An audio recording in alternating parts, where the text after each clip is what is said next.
Hi, it's Travis White with the Persuasive Communication Tip of the Week. Let's talk about metaphors this week. Your metaphor or mine. I found that many disagreements arise over time because we have different metaphors for life. Different people look at life differently.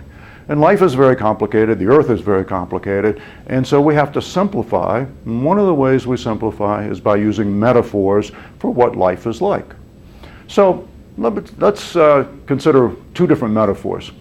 I like baseball, so let's consider baseball as a metaphor for life.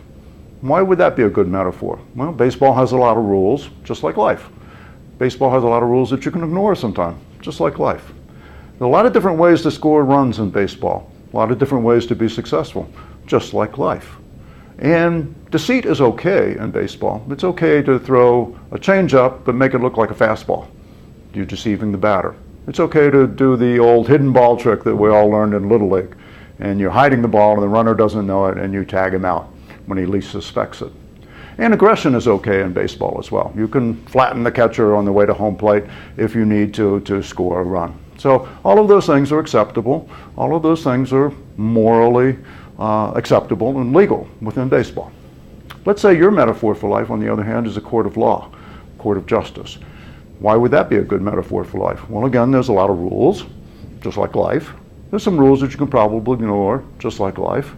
And there are many different ways to be successful in a court of law, many different arguments that you might use that could be successful in winning your case.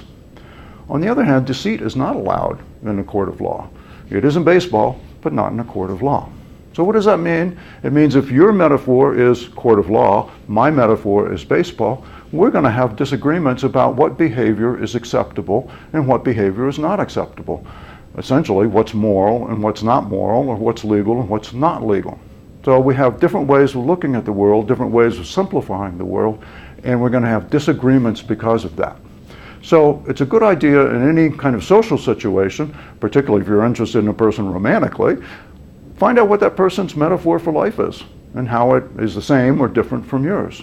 If you're going to go to work for a company, find out what that company's metaphor is for life, for how the market behaves, for how competitors behave, for how we develop products, all of those kinds of things. Because maybe their metaphor is very different than your metaphor.